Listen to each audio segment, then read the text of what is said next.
आप या आपका बच्चा उत्तर प्रदेश में पढ़ाई कर रहे हैं और स्कूल, कॉलेज या यूनिवर्सिटी की फीस को लेकर परेशान हैं, चाहे बच्चा 9वीं से 12वीं क्लास में हो या फिर ग्रेजुएशन, पोस्ट ग्रेजुएशन या कोई प्रोफेशनल कोर्स जैसे बीटेक, बीएड, एलएलबी या आईटीआई कर रहे हों, यूपी सरकार की इस ई गवर्नेंस नीति के तहत आपके लिए एक बहुत बड़ी राहत है।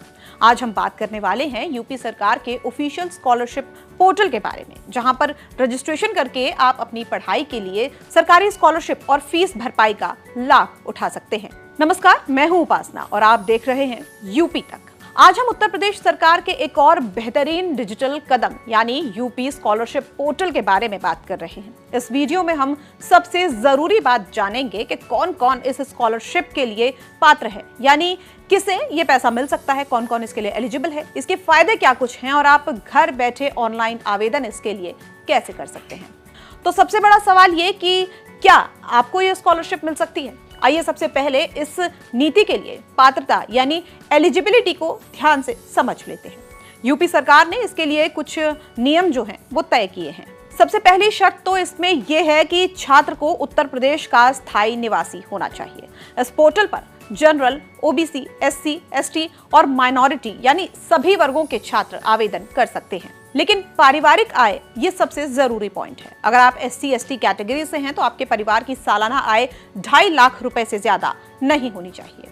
वहीं अगर आप जनरल, ओबीसी या माइनॉरिटी कैटेगरी से आते हैं तो आपके परिवार की सालाना आय 2 लाख रुपए से ज्यादा नहीं होनी चाहिए। बात करें कोर्स और स्कूल की, तो आप जिस भी स्कूल, कॉलेज या यूनिवर्सिटी में पढ़ाई कर रहे हैं वहां उत्तर प्रदेश सरकार या संबंधित बोर्ड या यूनिवर्सिटी से मान्यता प्राप्त वो होना चाहिए और उसका डेटा इस स्कॉलरशिप पोर्टल पर रजिस्टर्ड होना चाहिए।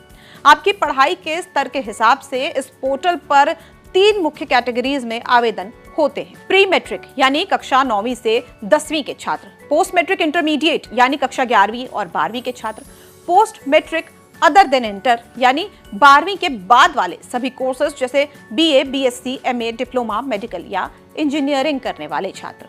अगर आप इन सभी शर्तों को पूरा करते हैं तो फॉर्म भरने से पहले ये कागज अपने पास तैयार रख लीजिए। और ये कागज कौन कौन से हैं? वो हैं आपकी पिछली क्लास की मार्कशीट, सक्षम अधिकारी के द्वारा जारी किया गया जाति प्रमाण पत्र और आय प्रमाण पत्र, आपकी बैंक पासबुक जो आपके आधार कार्ड से लिंक होनी चाहिए। ऐसा इसलिए क्योंकि पैसा सीधे डीबीटी के जरिए बैंक खातों में आता है। इसके साथ ही स्कूल या कॉलेज की फीस रसीद और आपका एनरोलमेंट नंबर भी आपके पास होना चाहिए। अब बात करते हैं कि आपको इस पर अप्लाई कैसे करना है। तो इसका तरीका बेहद सरल है। सबसे पहले आधिकारिक वेबसाइट यानी scholarship.up.gov.in पर आपको जाना है। फिर होम पेज पर स्टूडेंट टैब पर जाकर आपको रजिस्ट्रेशन पर क्लिक करना होगा। फिर अपनी सही कैटेगरी और कोर्स को चुनकर रजिस्ट्रेशन का फॉर्म भरिए और अपना पासवर्ड बना लीजिए। रजिस्ट्रेशन के बाद दोबारा लॉगिन कीजिए और अपनी पढ़ाई और पर्सनल डिटेल्स भरकर दस्तावेज अपलोड कर दीजिए। फॉर्म को फाइनल सबमिट करने के बाद उसका प्रिंट आउट निकाल लीजिए और अपने कॉलेज में जरूरी कागजातों के साथ इसको जाकर जमा कर दीजिए। तो दोस्तों, अगर आप भी इस सेशन में पढ़ाई कर रहे हैं और सरकार के इन पात्रता नियमों में फिट बैठते हैं तो बिना देरी किए यूपी सरकार के इस स्कॉलरशिप पोर्टल पर जाकर अपना आवेदन जरूर पूरा करिए। वेबसाइट का लिंक नीचे डिस्क्रिप्शन बॉक्स में दिया गया है, आप उस पर जाकर विजिट कर सकते हैं। तो फिर बिना किसी देर के शुरू कीजिए अपनी स्कॉलरशिप की यात्रा और उत्तर प्रदेश से जुड़ी हुई तमाम खबरें जानने के लिए देखते रहिए यूपी तक।